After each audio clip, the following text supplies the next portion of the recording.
우리나라에서 처음 코로나19 환자가 발생하고 1년이 지났습니다. 아시는 것처럼 그 이후에 팬데믹이 선언이 됐고요. 주가는 1,400까지 하락을 했습니다. 극적인 반전은 또 그 다음에 일어났습니다. 코로나19로 위축된 경제를 회복시키기 위해서 전 세계적으로 막대한 유동성을 쏟아부었고요. 그 덕분으로 주가가 3,000포인트까지 상승을 했습니다. 이제 과제는 3,000포인트에서 더 크게 올라갈지, 그리고 과거 마디 숫자를 지날 때와 달리 3,000포인트를 유지할 수 있을지로 지금 모아지고 있는 상태입니다. 주식시장에 대해서 알아보는 시간을 갖도록 하겠습니다.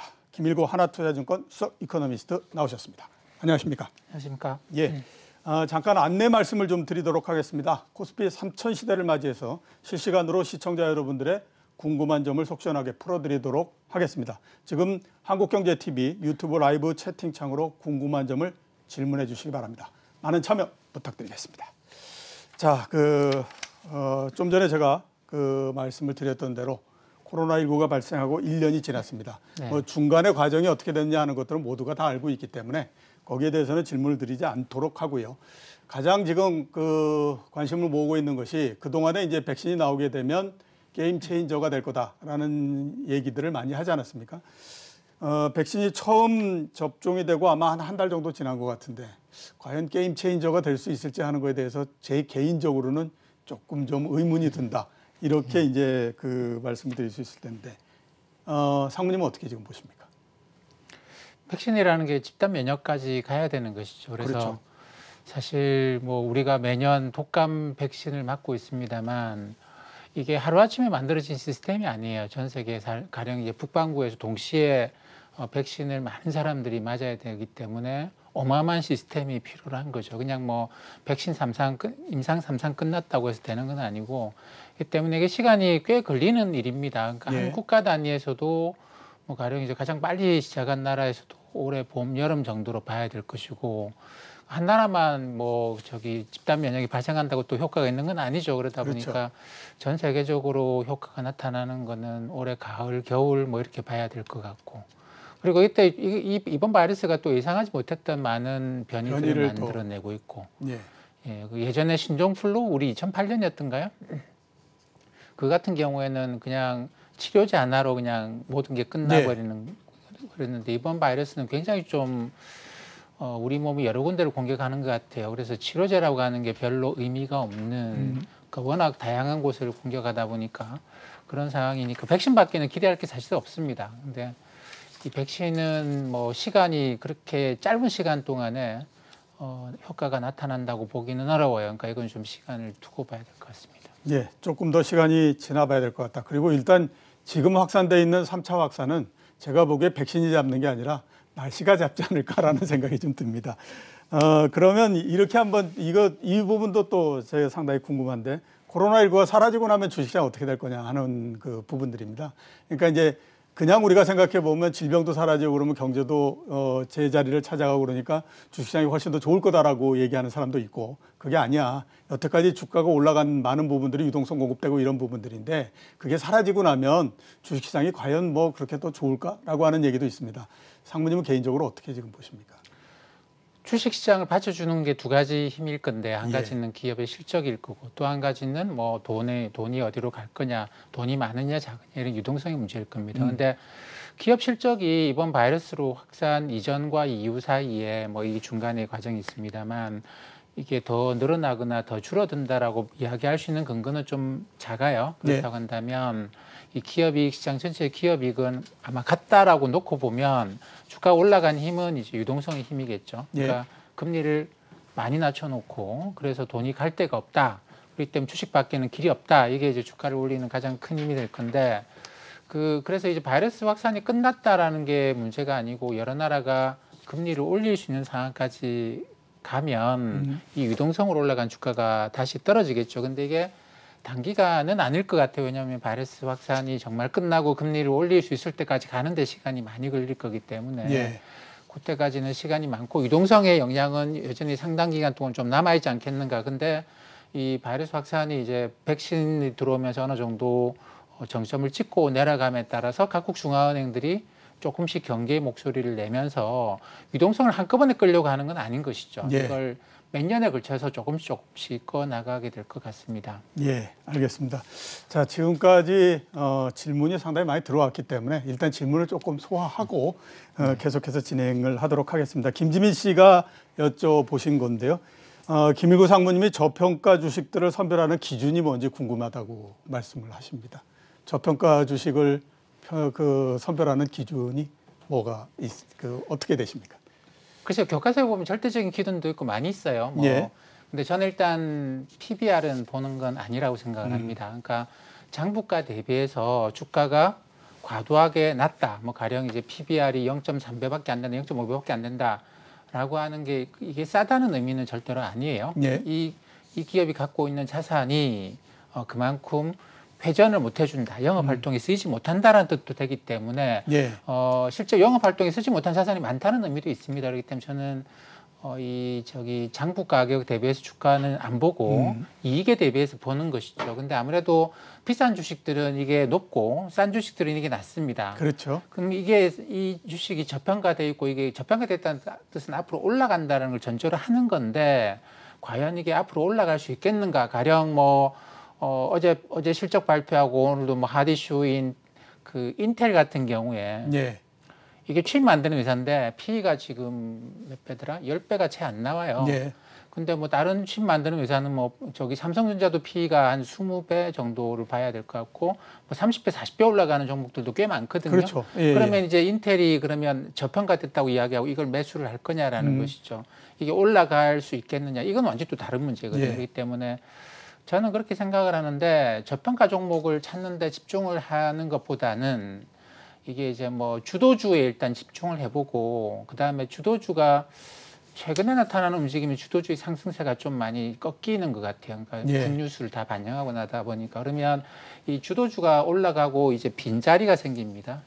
여기서 올라갈 수 있는 종목들이 뭐가 있을까? 그러니까 이거에 비해서는 지금 싼데 올라갈 수 있는 종목이 뭐가 있을까? 이렇게 보는 게 낫지 PER 이런 걸로 해서 낮다고 해서 저평가 종목이다 이렇게 판단하지는 않습니다. 예, 알겠습니다.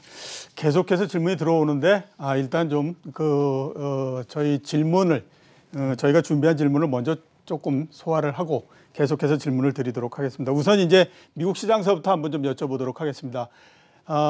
주식 시장의 움직임만을 보면 바이든 대통령은 굉장히 아무튼 현재까지는 축복받은 것 같다라는 생각이 듭니다.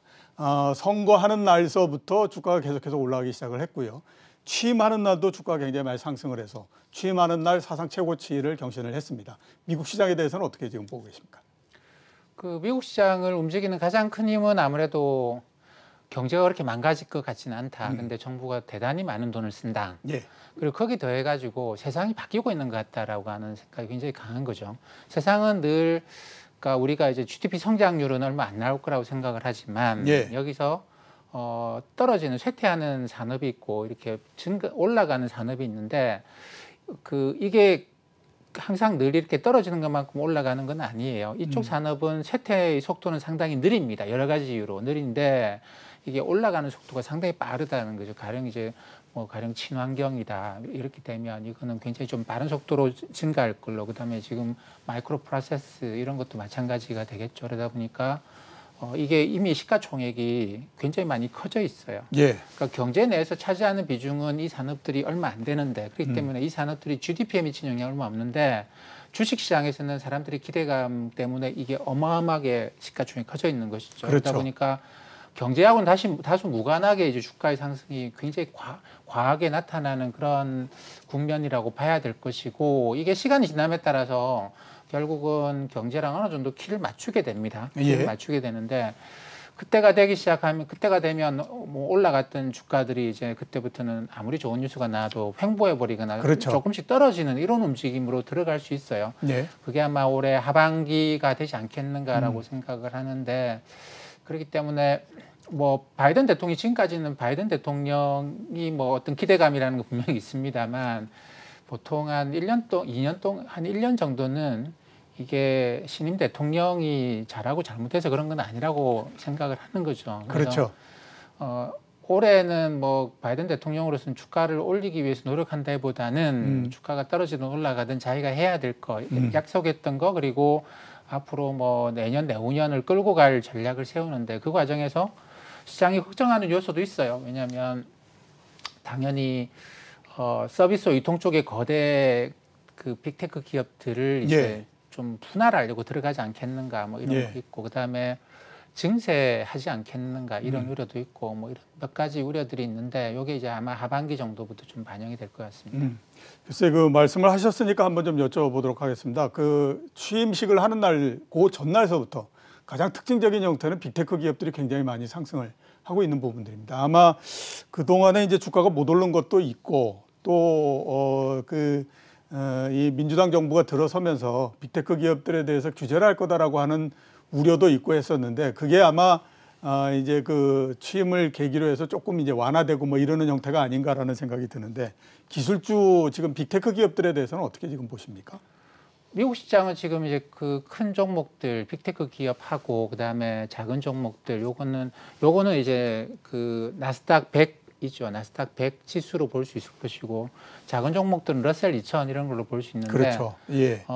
작년 9월에 나스닥 100이 고점을 치는 이후로 뭐 최근까지의 고점에서 약간 올라가 있는 뭐 1, 2% 정도 올라가 있는 이런 상황이었고, 예. 그동안에 러셀은 거의 뭐 30% 그렇죠. 주가가 올라오고 이런 상황이었죠. 그러다 보니까 이 민주당 정부가 들어선다라고 하는 것 가지고 많은 사람들은 그동안 공화당 정부에서는 사실 그 나스닥 100 종목들의 주가 상승이 굉장히 돋보였죠. 예. 그러니까 공화당 정부는 자유 경쟁을 좀 촉진하겠다라고 하는 건데 민주당 정부도 아무래도 경쟁 속에서 좀 떨어질 수밖에 없는, 경쟁에서 져왔던 작은 종목들에 대해서 지원을 해줄 것이다 이런 생각으로, 그다음에 연말 연초 효과 됐습니다. 그렇게 올라오다가 너무 많이 올랐다는 것이죠. 최근에 너무 많이 올랐다는 것 때문에 좀 조정을 받으면서, 그러다 보면 제가 볼 때 이쪽에 호재가 있고 이쪽에 악재가 있고가 아니고 주가가 너무 많이 오르고 나면 그다음에 손바꿈이 또 일어납니다. 그렇죠. 그동안 예, 덜 예. 오른 걸 사고 많이 오른 걸 팔고 하는 투자자들이 꽤 많이 늘어나는 것이죠. 그게 최근 시장의 움직임인데, 이 손바꿈이 다음 상승, 추가적인 주가 지수의 상승으로 넘어가려 그러면 손바꿈 과정에서 파는 종목들이 많이 안 떨어지고 사는 종목들은 쭉쭉 올라가고 하는 현상이 나타나면 예. 손바꿈이 주가 지수의 상승을 계속 이끌고 가거든요. 예. 근데 그걸 좀 지켜봐야 되겠죠. 그렇겠죠. 네. 자, 그 월가에서는 주가가 많이 오르다 보니까 거품에 대한 논쟁도 있고 조정이 될 거다라고 하는 논쟁도 있고 막 그런 상태입니다. 향후 미국 시장에 대해서는 어떻게 지금 보십니까? 그래서 이게 그런 말이 있죠. 젊은 날엔 젊음을 모르고 네, 그렇죠. 사랑할 때는 사랑이 뭔지 모른다라고 하는데, 이것도 마찬가지입니다. 우리가 거품 이런 이야기 합니다만 예. 주가가 조정을 받을 때까지는 거품인지 아닌지 몰라요. 그렇죠. 이건 예, 경제학에서 예. 그런 이야기 합니다. 이게 버블이라고 하는 거는 버블이 터지고 난 터져야 다음에는 버블이, 예. 네, 버블이라고 이야기할 수 있는 거지. 그 이전에는 다 합당한 이유가 있어요. 주가 이렇게 올라온 데는 다 이유가 있죠. 근데 이 주가 올라간 이유는 뭐 다들 아시겠습니다만 금리가 제로다. 예. 그래서 미국에서도 그런 이야기 많이 합니다. T나 그런 표현을 쓰더라고요.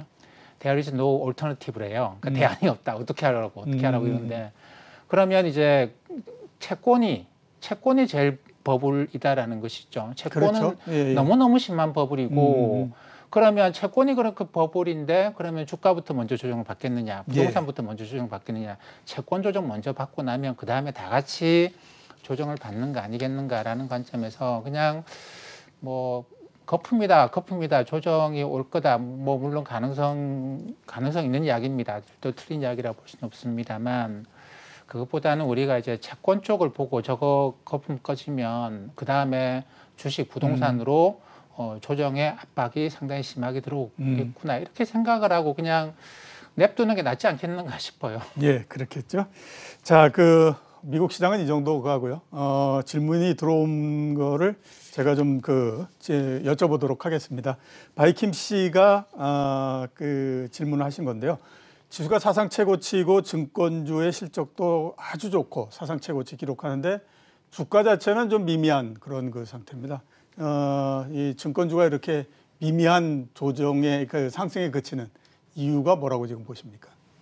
주식시장이 참 냉혹하죠. 그렇죠. 원래대로 냉혹합니다. 따지면 이 과거서부터 증권주가 베타가 굉장히 높은 주식이기 때문에 네. 주가 올라가는 거에 3배 이상 올라간다라고 얘기했는데 지금은 안 그런 것 같아요. 네. 그러니까 이게 그 어떤 종목들, 어떤 산업은 뭐 P가 30배, 50배, 100배, 뭐 1000배 뭐 이렇게 저세상 P인데 이 금융 관련 주식들을 보게 되면 P가 10배도 안 나와요. 그렇죠. 예. 제가 PBR로는 뭐라고 말씀 안 드리겠습니다. PE만 보더라도 그렇습니다. 근데 미국 시장도 마찬가지입니다. 미국도 보면 대형 은행들이 P가 10배 정도밖에 안 나오는 경우가 많아요. 예. 그러니까 이게 왜 이런 현상이냐에 대해서 얼마 전에 이제 한국은행 총재께서 그런 이야기를 하긴 했습니다. 그러니까 작년에 코로나 바이러스 영향으로 이게 상당히 산업과 자영업에 상당히 심각한 압박이 들어갔죠. 근데 이게 이제 전혀 금융 쪽의 부실로 안 나타나요. 이유는 원리금 상한을 다 유예시켜 버린 거거든요.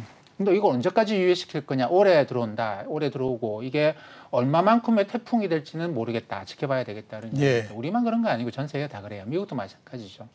그래서 이제 이게 바이러스가 우리가 빨리 지나갈 거라 생각하고 한 1년만 버티면 된다고 생각을 하고 이런 식의 한시적인 조치를 취해 놓은 건데 이게 시간이 길어지면 어떻게 할 거냐라는 겁니다. 가령 뭐 예. 임대료 뭐 미국 같은 경우도 임대료 그러니까 정부가 지원 안 해준다고 한다면 임대료를 자영업자가 못 낸다고 치죠.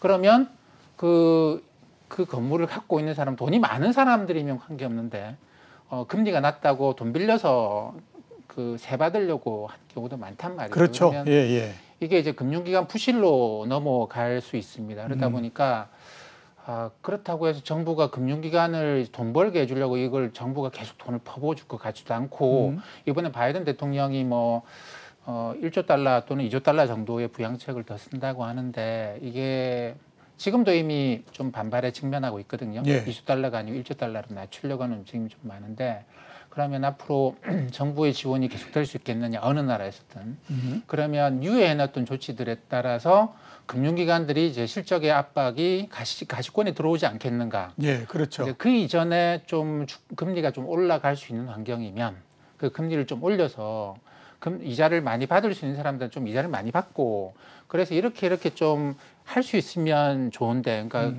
금융기관들이 돈을 벌어서 이쪽에 부실해 주는 거를 이제 대손 충당을 쌓는 거죠. 이게 이제 그 경제가 건강하게 돌아가면 이렇게 되거든요. 근데 그거는 우리가 아직 판단하기가 좀 어려워. 지켜봐야 되겠다라는 거고. 그러니까 뭐 다른 거는 기대감으로 다 갈 수 있는데 금융 쪽은 그런 것 때문에 기대감으로 못 가고 지켜보자. 진짜로 예. 한번 보자. 이런 움직임이 좀 많은 것 같습니다. 그러니까 다른 업종에 비해서 기대감이 좀 적은 것 자체가 주가를 지금 좀 누르고 있다. 이렇게 이제 우리가 정리해 볼 수 있을 것 같고요. 신철리 님이 질문을 하신 건데요. 개별적인 종목이긴 하지만 워낙 뭐 시장에서의 노출도가 큰 종목이고 요즘에 굉장히 아무튼 핫한 거니까 한번 좀 여쭤보도록 하겠습니다. 현대차가 중장기적으로 매력이 있느냐라고 하는 점입니다. 어떻게 보십니까? 제가 종목을 잘 모르죠. 예, 근데 최근에 아무튼 주가가 굉장히 많이 올라서 예. 이게 자동차도 뭐 굉장히 큰 변화가 나타나는 건 예. 맞아요. 그러니까 산업이 그동안에 뭐 자본주의 역사상 계속 그래왔습니다만 어떻게 보면 그렇죠. 자동차 판매량은 감소하고 있는 중이거든요. 전 세계적으로. 그렇죠. 그렇게 본다고 한다면 그것 때문에 이제 자동차 주가들이 지난 몇 년 동안 굉장히 큰 폭의 조정을 거쳐왔습니다. 근데 이게 이제 완전히 다른 소리가 등장을 한 것이죠. 지금 사람들이 자동차를 다 바꾸려고 든다. 예. 그러면 친환경차로 빨리 간 기업들이 그만큼 혜택을 받지 않겠는가 뭐 이런 건데 근데 그게 과연 자동차라고 하는 게 완성차라고 하는 게 TSMC나 삼성전자처럼 그러니까 끊임없이 공정에서 그 앞서갔던 거거든요. 그러니까 공정에서 다른 누구도 따라오지 못할 그런 경쟁력을 가져가면서 뭐 7나노가 어떻고 뭐 5나노가 어떻고 이런 식으로 해왔기 때문에 결국은 이쪽에 그냥 저가로 생산을 위탁한 게 아니고 이게 굉장히 좀 부가가치가 나오는 산업인데 이게 반도체를 설계하는 애들이 얘들한테 맡길 수밖에 없는 이런 상황이 되고 있는 거거든요. 예. 근데 과연 이제 이 전기차라고 하는 것도 완성차를 만드는 회사가 그 정도의 공정 경쟁력을 가질 수 있는가? 결국은 그게 나중에 가면 핵심일 것 같아요. 그렇죠. 근데 예. 아직까지는 그게 잘 안 보이기 때문에 현대차도 뭐 애플카나 이런 것하고 이제 뭐 자기 같이 협력하고 하는 것에 대해서 그렇게 적극적이지는 않다라는 것이 전 세계 자동차 완성차 회사들이. 그래서 이거는 사실 저기 벤츠도 그러고 전 세계적으로 유명한 자동차 기업들이 다 갖고 있는 굉장히 큰 고민입니다. 예. 그러니까 전기차라고 하는 게 어디서 최고의 경쟁력을 가질 것인가. 그리고 이건 아직까지 우리가 정해지지 않은 미래고, 현대차 주가도 제가 볼 때는 그거에 의해서 결정이 되겠죠. 결국은 예. 현대차가 앞으로 이제 공정에서 경쟁력으로 TSMC나 삼성전자가 반도체 공정에서 갖고 있는 것처럼 그런 경쟁력을 가져갈 수 있느냐, 그런 게 전기차 영역에서 나오느냐, 이런 건데, 근데 그렇죠. 그동안 역사를 보면 뭐 우리가 모르는 미래에 대해서는 사실 좀 생각해 보면 이거 너무 좀 꿈 같은 이야기다 싶긴 한데, 예. 가다 보면 또 그런 꿈 같은 일이 생기기도 하고 예. 뭐 그래요. 그렇기 때문에 이건 아직까지는 열려 있는 미래라고 봐야 될 것 같습니다. 앞으로 시험대를 통과해야 될 것이 굉장히 많다. 일단 이렇게 이제 볼 수 있을 것 같고요. 앞에서 말씀하셨으니까 한번 좀 여쭤보도록 하겠습니다. 미국의 이제 장단기 금리 그 상승 추세이지 않습니까? 이 부분들이 유동성에도 영향을 미치고, 그다음에 유동성에 대한 낙관, 이 부분에도 영향을 미치고 이렇게 될 거다라고 지금 보고 있거든요. 전체적으로 아무튼 그거에 관해서 또 레포트도 내시고 하신 걸로 제가 알고 있는데 자세한 내용을 한번 좀 부탁드리겠습니다. 네. 그러니까 작년에 주가의 상승은 뭐 우리가 누구도 부정할 수 없습니다. 금리를 낮추고 그렇죠. 유동성을 많이 풀었기 때문이죠. 근데 이게 올해도 그런 식으로 시장이 갈 수 있겠느냐라는 우리가 그런 생각을 해봐야 되는 것이죠. 예. 근데 그렇게 보면은 최근에 미 연준도 입장에 조금씩의 변화가 나타나고 있어요. 예. 그러니까 그걸 뭐 대놓고 지금 금리 인상한다, 출구 전략 쓰겠다라고는 안 하지만 뭐 이제 뭐 저도 그렇습니다만 전 세계, 그러니까 뭐 미국 같으면 흔히 페드 와치라고 이야기합니다. 뭐 연준 사람들하고도 그 커뮤니케이션을 많이 나누는 그런 애널리스트들이나 기자들도 그런 글들을 쓰기 시작해요. 언제까지나 출구 전략을 늦출 것 같지는 않다. 예. 연준의 지금 생각이 뭐 지금 할 건 아니지만 언제까지 늦출 것 같지는 않고 뭐 이런 식의 글들을 이제 계속 쓰는 것이죠. 그러다 보니까 시장에서 투자자들도 유동성 낙관으로 가기는 좀 어렵겠다라고 하는 식의 생각을 하고, 그러면 그다음부터는 그렇습니다. 종목들이 굉장히 좀 차별화되기 시작하는 거죠. 예. 올라가는 종목과 못 올라가는 종목에 차별화가 생기기 시작하고, 이렇게 되면 제가 아까 말씀드린 거는 올라가고 못 올라간 종목은 그다음 올라가고 이런 식의 순환매를 통해서 지수가 쭉 올라가는 게 이게 주가가 큰 폭 상승할 때 일반적으로 나타나는 모습이거든요. 근데 예.